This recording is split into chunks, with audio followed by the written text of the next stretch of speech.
Hello, everyone. Welcome to Data Science Conference Europe. Our next speaker is Jelena Pekez. She's a lead data scientist at Comtrade System Integration. I want to encourage all the people to ask questions during the session. So this session currently is how to create a relevant personalized recommendation on IPTV platform. So presenting the most relevant content in the right moment is a holy grail of data science in many industries. Although Internet Protocol TV services could enhance user experience compared to traditional TV system, it is challenging for subscribers to choose the right content from a huge selection. So Jelena will talk about this subject. The floor is yours. Thank you. Hello. Hi. Hi, everyone. My name is Jelena, and I'm here in front of Comtrade System Integration Data and Analytics team. And you hear that the topic already, so we can jump into the agenda. And generally, the idea is to present the process and to emphasize what the steps which we should take in building one project and building one AI product, such as a recommender system, and especially for IPTV users. So let's go step by step. First, we have to understand what is recommender system. We are all subject to different recommender systems in our everyday life, but sometimes we are aware of that because we receive some purchasing recommendations, but sometimes they are hidden, like content of news which is served to us on Facebook or other social networks, where we are not sure that behind that is actually one big data application with the machine learning algorithms combined. But anyhow, this is the similar platform, but the implementation depends on specific product and specific platform which is used. So we will talk a little bit about specificity in platform like IPTV. So this is why we have to understand what is IPTV. This is streaming possibility to look the traditional television, but with some additional benefits, to clearly say. So it's actually a service delivery over Internet Protocol, and it is connected to the content which is aired on your TV via cable or satellite providers, but with few changes. IPTV could be streamed via some streaming applications such as Spectrum TV or Slicing TV or Google Movies TV, etc. But the main products which they are selling actually is live television, which is by default available, and time-shifted television, which we call a catch-up service, where we have a subscription-based service.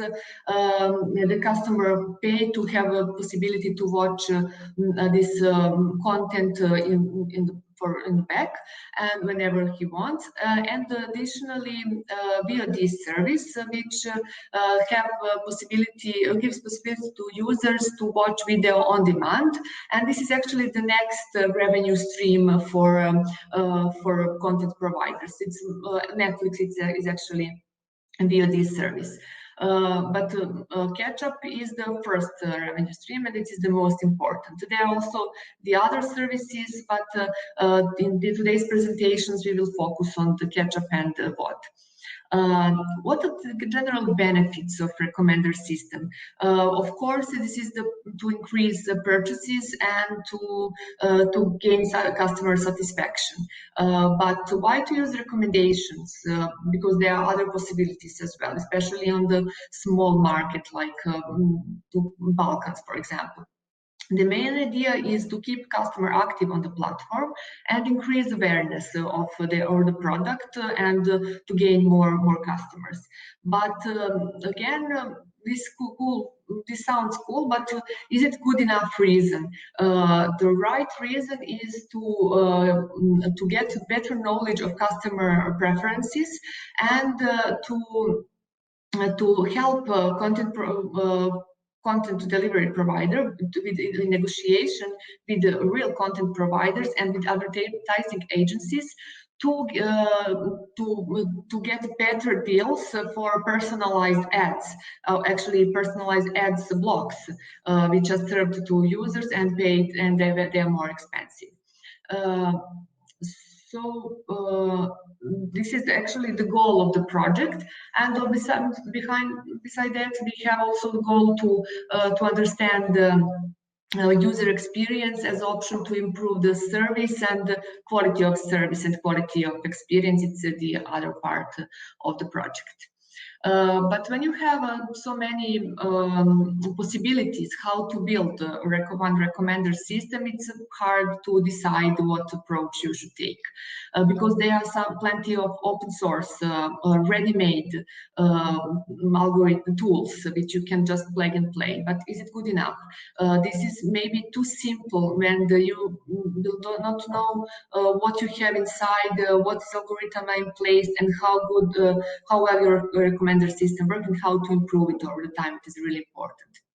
So this is all questions which we asked ourselves when we started project, and we have to see what algorithms we have to use, what the data we have available, and do we need streaming possibility? Do we need real-time recommendations? Real-time recommendations sounds really good and really interesting for data scientists and data engineers, especially to work on, but is it maybe too expensive to go in the first phase of the project? We have to calculate return on investment and see, is it maybe better to go step by step and to first have a batch recommendations, and then in the next step of the project implement a session-based data approach and session-based recommendations.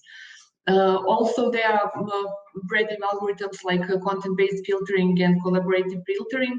But again, our question was, is it good enough? Maybe we should make it more hybrid solution, so to get a much better results. And also we reviewed some state-of-the-art algorithms which are available on the market in some recent research papers, and the main question is, are they really are they providing better accuracy compared to the traditional ones, and how complex they are? So first we have to see what we have on the table, what data sources we need and what data sources we already have. We have all data available for IPTV platform, and part of them are structured and part of them are in, like I said, in session-based and in streaming files. So the first, and beside that, we need some data about customer profiles, and ideally there is some data from data warehouse or telco provider about complaints, about billings, about CRM, to enhance our view of the customer, have better recommendations. What is also important is campaign responses, to see is campaign successful or not successful, and to enhance the model and retaining of the over the time, so we can get better recommendations during the time, because it's really important for this kind of models. And after detailed data analysis and modeling part of data modeling, we realized that we have really enough data in structured tables, and we created a data model, and we defined which tables we need, not just for data model, but for all other tables which we have to keep frequency of usage for other further analysis after the recommender system is launched. So there is plenty of data marts which we have to maintain and to have everything structured. So after that comes the pitch engineering part, of course, but here we first have to define which models we are going to use, but then pitch engineering, but I want to go step by step when in describing. Generally, we have two groups of features: user-related and content-related. User-related are maybe more clear. But for content, it is interesting that we have text data, and we already know that it's really hard to create machine learning model with text data. So we have to see what is the similarity in text overview to create some new features based on the text, based on the keywords which are available in overview, in description of the movie or the TV show, whatever it is a product here. So we don't have an explicit rating of the product. We don't know if customer really liked this product or not. So we have to create these ratings.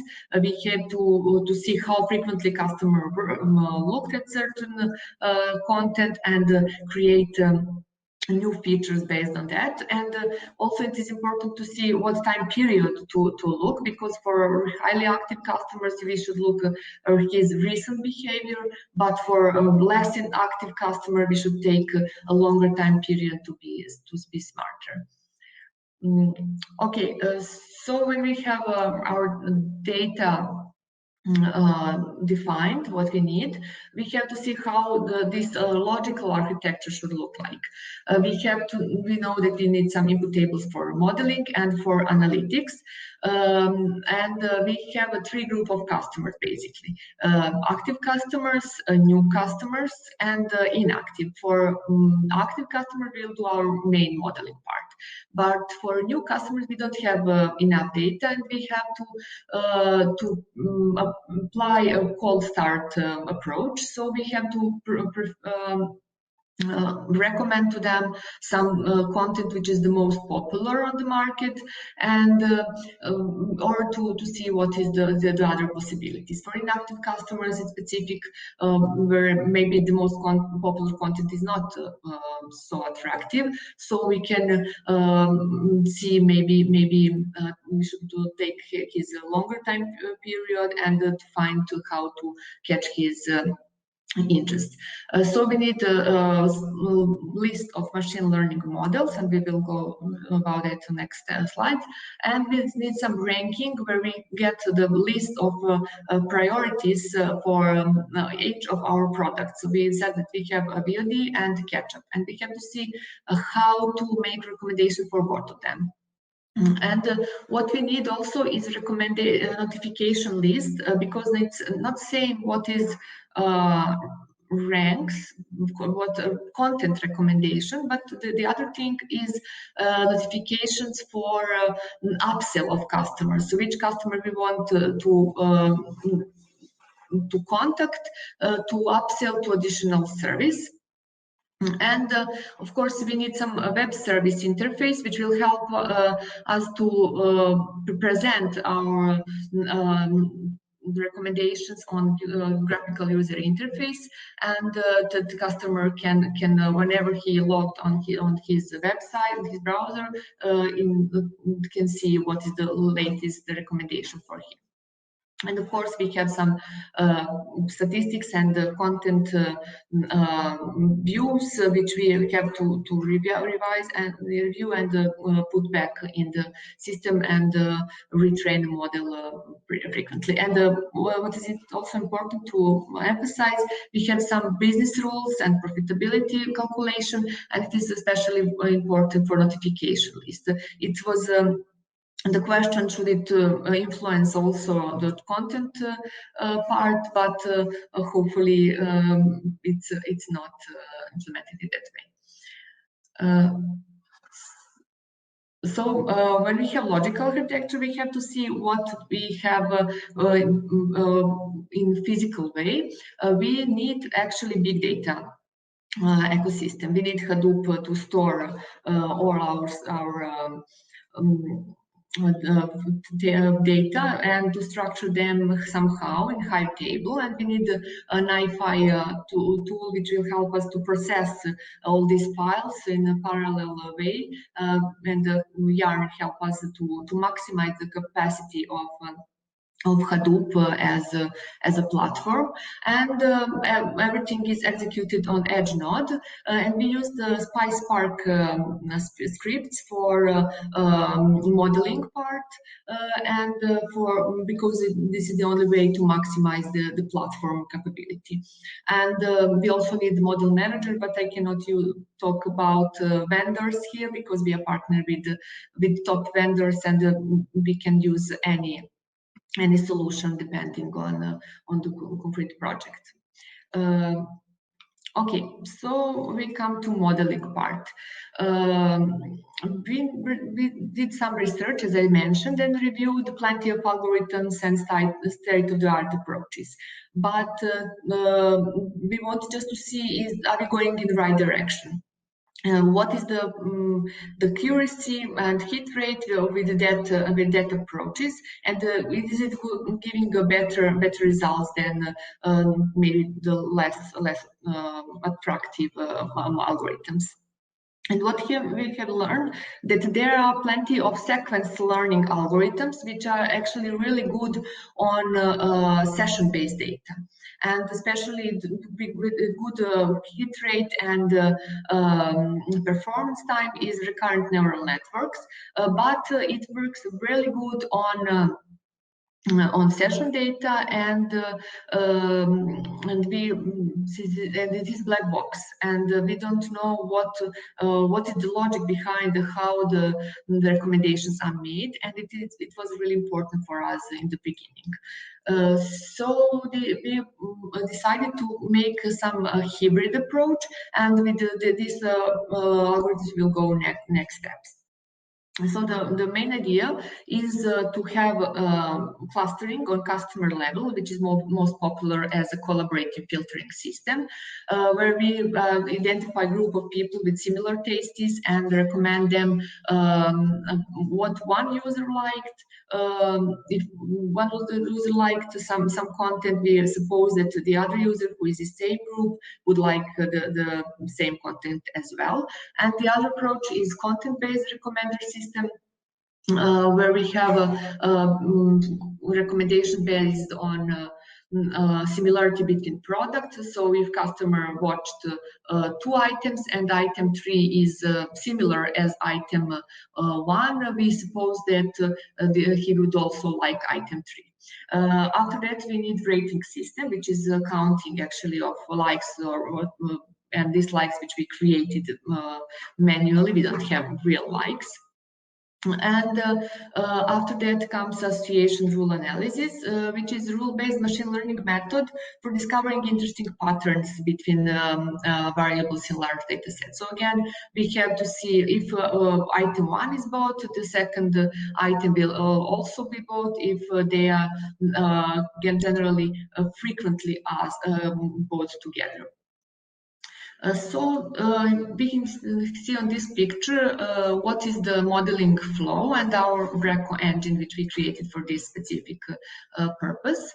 So we have focus on active customer, do some data preparation, and we did the clustering, but clustering on 2 levels. First, household level, because we have a account where we have all data available from other sources, as I mentioned, but we also need clustering on user level, because user is someone who is looking at a certain content, and you can have 4 users in one household. And so we need these two levels. Especially we need household level for recommendation of upsell to higher service, but user level for recommendation of the content. And we have 2 streams of product, two types of products, so VOD and catch-up. So we need a cluster of content for these 2 groups. So we need the 2 actually clustering. That's why we thought that taking something more complex would be too robust, because we already have a complex system here. For clustering products, it's really hard because we have text data, as I mentioned. So we decided to take hierarchical clustering approach because this works better on text data, and it helps us to see density in the text data, and we create a vector out of overview of the product, of the certain product, and then estimate the closeness of the corresponding two neighbors, and see the closeness are very high, then they are identical or similar, so they belong to the same cluster. And then there comes association rule model, which is actually a highly interpretable model and satisfy our main goal to gain the user's trust. So it's basically association rule over a set of transactions, and we have three major metrics here: support, confidence, and the lift. Support is very important to calculate to see how item X, how they're certain that item X will appear in all transactions that the customer have, and the confidence is the strength of that rule. And it is okay, I have to speed up here, but just to mention that we choose ECLAT algorithm as the main because it has the best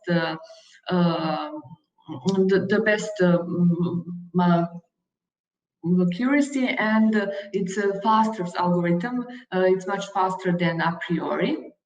And here we can see the example of how this ECLAT algorithm works. So we have all the support calculated. We have combinations of item sets where we have and see that movie 3 and 5 are frequently appear together with movie 1 and 2, and then we have to calculate what is the confidence for item for movie 3 to be interesting for that cluster group. And every association rule is worked on every cluster group. We have to do a separate association rule inside of that cluster of customer. And we have some reports, and at the end we have final contents and a recommendation based on that. What is also interesting in this kind of project, how to evaluate results, because they don't have a event of purchasing. So the first thing is to new sales, of course. For upsell it's easy, but for the content we have to define what is a true flag, and we calculated it by comparing estimated time with the real content viewing time, and we have to see what is the threshold, what is relevant here. And we said that 75% is relevant threshold, but again it's depends, it is this TV series or movie, it can be a different threshold. And also how to calculate the hit rate. We have to calculate it on the customer level, and to see what is the ponder which we have to add if the product was on first, second, third, or 10th position. So if our recommendation was on 10th position, then it will gain the lowest ponder, and this is how we calculate what is the final score for the customer for a day, and then track the time series on a daily level, how hit rate is going on, split on the cluster level. So generally, the project was delivered. I already mentioned most of these. We can watch it here, and some issues, like I said, the cold start, which we solved with the clustering on customer level, with the most popular content, and with the user preferences, which I added manually by user. Also, there's always a challenge with the business, how many customers you should target, and how to decide what is relevant and what is business need. Okay, and just for the end, to thank my team who is working on this, and to say that, as you already know, there is no perfect data scientist, but we try to combining with different skills and people with who are perfect in such certain area that we are creating a perfect data science team in trade system integration.